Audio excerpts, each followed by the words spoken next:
بسم اللہ الرحمن الرحیم۔ جس وقت مکہ میں اللہ کے رسول صلی اللہ علیہ وسلم اسلام کی بات اور دین کی بات اور وحدانیت کی بات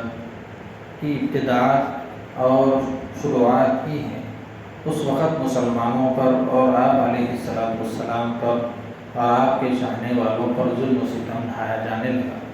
اور خوب تکالیف اور بہت ساری مصیبتیں دی جانے لگیں۔ تو اس وقت اللہ کے رسول صلی اللہ علیہ وسلم نے وہاں سے تھوڑی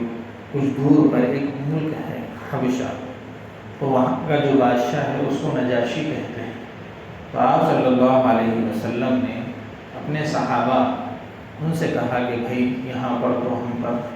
اپنے اسلام پر عمل کرنے کی وجہ سے، احکامات پر عمل کرنے کی وجہ سے بہت ظلم و ستم ڈھایا جا رہا ہے،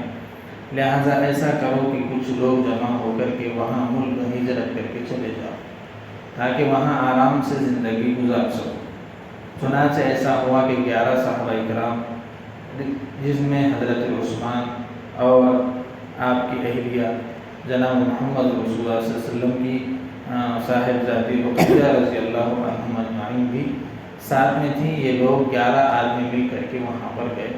اور وہاں جا کر آرام اور چین کی زندگی گزارنے لگے۔ اس کے بعد پھر تقریباً 82 یعنی 82 آدمی یہ لوگ مل کر کے پھر وہاں پر قافلہ بنا کر گئے۔ پھر یہ لوگ وہاں پر جا کر آرام سے رہنے لگے اور وہاں کا بادشاہ بھی بڑی پرتباہ استقبال کیا۔ بہرحال یہ لوگ جو مکہ میں رہنے والے تھے، لوگوں کو دیکھا نہیں گیا کہ وہاں پر مسلمان جا کر آرام سے رہ رہے ہیں، تو یہ لوگ وہاں پر پہنچ کر کے وہاں سے کہا کہ بھائی یہ لوگ جو مکہ سے ہمارے پاس سے آپ کے پاس آئے ہیں، یہ لوگ ہمارے پاس آپس میں بھائی بہنوں میں ماں باپ میں اور اپنا اصل جو دین ہے اس کو چھوڑ کر کے کوئی دین جو محمد صلی اللہ علیہ وسلم لے کر آئے ہیں اس پر عمل کرتے ہیں اور کچھ اچھنبی باتیں بتلاتے ہیں، اور لہٰذا آپ ان کو جو ہمارے پاس سے آئے ہیں مکہ سے، ان کو آپ ہمارے حوالے کر دیں۔ چنانچہ نجاشی بادشاہ جو تھا وہ مسلمانوں کو دربار میں بلایا، ساری تفصیلات سننے کے بعد اس وقت روایت میں آتا ہے حضرت جعفر رضی اللہ تعالیٰ سورہ مریم کی ابتدائی آیات بادشاہ کے سامنے سنائی، کاف ہائے عین سا، جس کے اندر حضرت مریم اور حضرت عیسیٰ علیہ السلام کی پیدائش کا ذکر ہے۔ چنانچہ اس وقت یہ آیتیں سن کر وہ بادشاہ رونے لگا اور کہا کہ بھئی یہ تو بالکل انجیل مقدس کی کتاب کی طرح ہے، یہ بھی جو ہے اللہ کا کلام ہی معلوم ہوتا ہے، اس وجہ سے اگر یہ لوگ اس طرح کہتے ہیں۔ تو اس وقت جعفر رضی اللہ تعالیٰ عنہ نے کہا کہ بھئی ہم لوگ پہلے مردار کھاتے تھے، قتل و غارت گیری کرتے تھے، سود جوا کھیلتے تھے، ہر شراب نوشی کرتے تھے، ہر طریقے کے غلط کام میں تھے۔ ایک نبی ہمارے اندر آیا یہ ساری برے کاموں سے اور بری باتوں سے ہم کو روکتا ہے، تو ہم اس کے اوپر ایمان لائے تو یہ لوگ ہم پر ظلم اٹھائے۔ تو اس وقت بادشاہ نے کہا کہ ہمارے نبی بھی ہم کو ایسے ہی بتلائے تھے، حضرت عیسیٰ علیہ السلام۔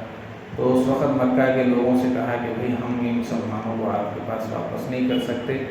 بہرحال ان لوگوں کو رسوا ہو کر وہاں سے واپس ہونا پڑا۔ اس کے بعد اللہ کے رسول صلی اللہ علیہ وسلم جس وقت مدینہ تشریف لائے تو یہ صحابہ جو ہجرت کر کے گئے تھے یہ بھی واپس مدینہ تشریف لائے، تو ساتھ میں انہوں نے تقریباً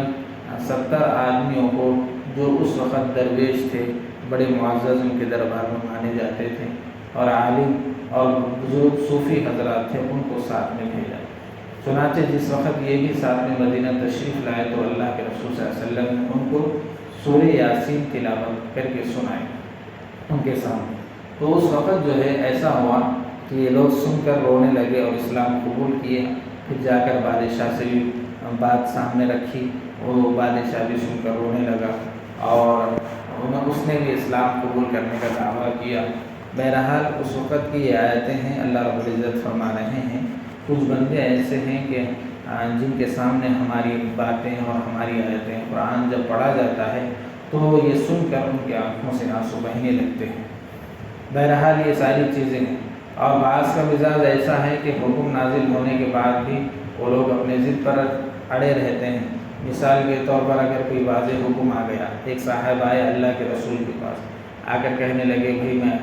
ایسا محسوس ہوتا ہے کہ گوشت کھانے سے میرے اندر نفسانی خواہشات بڑھ رہے ہیں، اس وجہ سے میں گوشت کھانے سے رک جاتا ہوں۔ تو اللہ کے رسول صلی اللہ علیہ وسلم کے اوپر وحی نازل ہوئی کہ بھئی جو چیز اللہ کی طرف سے حلال ہوئی ہے، اگر وہ آپ اپنی طرف سے حرام کرتے ہیں تو یہ مناسب نہیں ہے، اس لیے کہ اللہ نے جو چیزیں حلال کی ہیں وہ تم کو استعمال کرنا پڑے گا، اور جو چیزیں حرام کی ہیں ان سے رکنا پڑے گا۔ اسی کی مناسبت سے قسم کا کفارہ بیان کیا گیا۔ قسم کہتے ہیں مثال کے طور پر اگر کوئی آدمی کام کر لیا، کام کر لینے کے بعد بولا کہ بھئی میں ایسا نہیں کرا،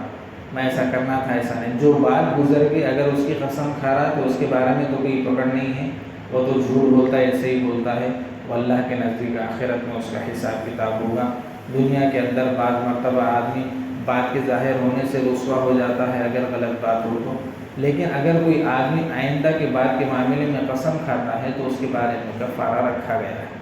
مثال کے طور پر اگر کوئی چیز یہ کر رہا ہے کہ بھئی میں یہ چیز نہیں کروں گا، لیکن وہ کرتا ہے تو قسم کی توڑنے کی وجہ سے اس کے اوپر کفارہ ہوگا۔ کفارہ کیا ہوگا؟ 10 دن یعنی آدمی کھانا کھلائے 2 ٹائم کا، یا 10 غلاموں کو یا 10 آدمیوں کو کپڑا پہنائے، یا غلام باندھی آزاد کرے۔ اگر یہ تمام چیزیں نہیں ہو سکتی ہیں تو 3 دن لگاتار روزے رکھیں۔ اسی کی بنسبت یہ کہا گیا ہے کہ اس کے اندر باضابطہ شراب کے اوپر پابندی بھی لگا دی گئی ہے، یعنی شراب کے اوپر پہلے یہ کہا گیا ہے کہ بھئی اس کے اندر فائدہ کم ہے، نقصان زیادہ ہے۔ اس کے بعد یہ کہا گیا کہ بھئی نماز یہ پینے کے وقت، استعمال کے وقت تم نماز کے قریب مت آؤ۔ اس کے بعد باضابطہ اس کے اندر شراب کی حرمت بیان کی گئی ہے۔ اس کے بعد فرمایا گیا ہے کہ آدمی جو شراب پیتا ہے تو قیامت میں جہنم میں اس کو داخل کر کے جہنمیوں کا پسینہ اور پیپ اس کو پلایا جائے گا، اور جنت سے اور اس کی نعمتوں سے اس کو محروم رکھا جائے گا۔ اسی کی بنسبت حرم اور حالت احرام کی کچھ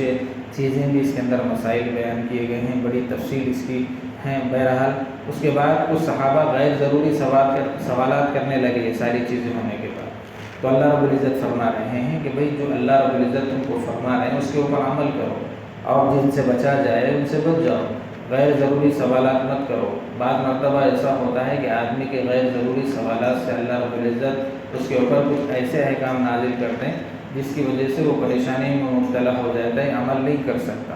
اسی وجہ سے فرما رہے ہیں اگر عمل تم کو بات بتلا دی گئی ہے، بات بتلانے کے بعد اگر تم دوسروں تک پہنچا دو، اگر وہ تو پہنچانے کے بعد اگر وہ عمل نہیں کرتے تو وہ آپ اپنی حاجت پوری کر چکے ہوں۔ بہرحال اب تمہارے اللہ کے نزدیک کوئی پکڑ نہیں ہے، لہٰذا آپ اپنے اعمال کی فکر کریں۔